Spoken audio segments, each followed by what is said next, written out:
whole country, the whole world is listening and watching. I want to make a statement in my local language where I come from, because this machine is supposed to take this information there. Basebo ne banyaba abantu bakatonda mwenna mu Uganda ne mu sendala zonna abatulaba n'abatuwuliriza, twagala okwebaza Katonda olw'enteekateeka ezakoleddwa gavumenti yaffe ezitukubiriza okulongoosa, ezitukubiriza okuyonja bwe tukolera, ezitukubiriza okuyonja obutale, okugogola enzizi n'ebintu ebirala ng'abakulembeze b'ekitundu kyaffe bwe banaasalangawo. Ffe ng'abasevensidde kiri mu njigiriza yaffe okukuuma empisa, kiri mu njigiriza yaffe okukuuma obuyonjo, kubanga ffe obuyonjo tubutwala nga nsonga nkulu, kiri mu Bayibuli era kintu ekitutukuza ne kitufuula abantu ba Katonda ddala. Obuyonjo buno tubukuuma era twagala okukubiriza ab'ekkanisa yaffe okwongera okunyweza obuyonjo. Si luno olunaku lukale batugambye, naye ennaku zaffe zonna. Nolwekyo twebaza gavumenti kubanga kino kikendeeza ku ndwadde, kireeta obuyonjo, kitwongera obulamu. Enteekateeka nnungi tuzaagala era tujja kuzeetabamu. Okusaba kwaffe kugamba bugambi bwe kuti nti bassebo ne bannyabo newankubadde tunaakikola, naye ffe ng'abaseventh day tukkiriza nti olunaku olwalondeddwa lunaku lwa kusinza, lunaku lwa sabbiiti. Mukama Katonda waffe yakola ensi mu nnaku 6. Olunaku olw'omusanvu, njogera bino biri mu lubereberye essuula 1, ensula 2, onyero olusooka paka ku lwokubiri, lugamba nti ne biggwa okukola eggulu n'ensi. Mukama n'awumulira ku lunaku olw'okumeka, olw'omusanvu, n'aluwa omukisa, n'alutukuza. Ebintu 3 biri ku lunaku olwo.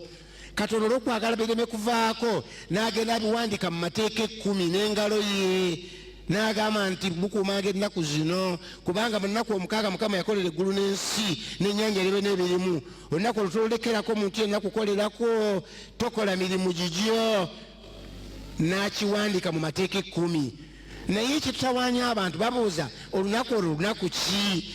Kyetusomye nga tukisoma mu Luka essuula 23 olw'ataano mu 4 paka ku lw'ataano mu 5 lugamba ti Yesu lwe yafa lunaku lwa kuteekateeka nga sabbiiti n'ebaawo enkya. Mu Bayibuli yagunnyuza ekijana bulungi nnyo negamba it was Friday, era mwe n'abalina kalenda mukimanyi kuliko ekigambo Good Friday. Oluvannyuma lwa Good Friday enkeera eba sabbiiti. Kino tekyabula, kiri very clear. Yesu yamala ennaku 4 nga tannagenda mu ggulu, tayogeranga ku kukyusa kwa kintu kino. In fact bali agenda mu ggulu yabagamba mugende muyigize byonna bye nabagamba byonna. Endagaano eno empya yawandiikibwa nga wesa emyaka 40, naye teyogera ku kukyusa kwa sabbiiti nti yadda awalala. Bayibuli tewamwaganya muntu kulonda nga bw'ayagala.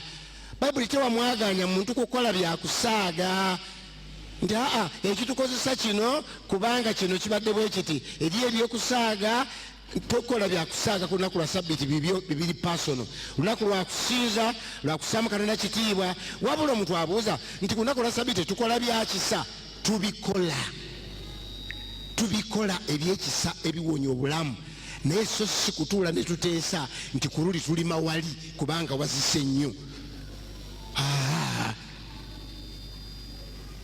Tukole emirimu gyaffe mu nnaku 6. Olunaku olw'omusanvu sabbiiti eri Mukama Katonda wo. Ebintu bino ebya Katonda tetuyinza kubikyusiza wano kubanga mu ggulu gy'oli etteeka lye yatuwa ize empisa za Katonda.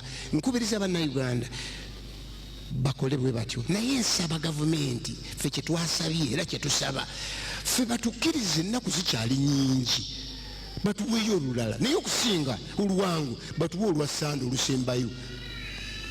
Olunaku lwa Sande olusembayo mu mwezi ffe batulage olubimbi lwaffe mu buli kitundu, bagambe nti abaseventh day ku kyalo kuno mmwe mujja kusaawa awo, mujja kulima awo, tujja kulima, tujja kusaawa, tujja kuyola ebisa. Ne bulijjo olaba tubadde tukikola tebatulagidde. Tujja kukikola, tetwetaaga basirikale, tetwetaaga muggo, ffe tulina abakadde b'amakanisa, tulina abasumba, tulina ababuulizi, tujja kugenda bugenzi tukole. Era nange mwennyini na bano bonna bali ready okukola. kasita bakola ku bitundu byabwe nga bakola ku lunaku olutali lwa sabbiiti. Era kyembala enkubiriza eyo mwenna abali abawulira olulimi olw'enjogera tetwebuzaabuza n'okutandika enkya batulaga awaffe. Ekirala tuteeka okwegendereza. Omuntu omu yampandikidde n'agamba wayinza okubaawo abatali ba Adventisiti ne badduka ku kukola ku lunaku lwa Saturday nga bayita aba Seventh Day ate ne balyoka bakyeyingizaamu. Ekkanisa eyaffe ekirungi kyayo bamema baayo tubamanyi ate bonna bali registered. Tosobola kuba kubanga tulongosa ku community ku local level ate ku local level oyinza okuyingiramu nga toli mu Adventist. Nolwekyo mbakubiriza tukuume ekitundu ekyo, tukuume enkola eyo, tetuyomba na gavumenti, tetulwana na gavumenti, tetuvuma, tetwenenya. Tisi kiseera kya kukayana ku nsonga zitali zimu. Nze ng'ekkanisa eno twagala nnyo emirembe. Kiba tutekesa kirungi ffe tugambyeko bugambi kana akatundu ak'okujja ku nnaku lwa Sabbiiti tukole ku nnaku lulala kuba Yesu Kristo Mukama waffe. Mukama abawe omukisa.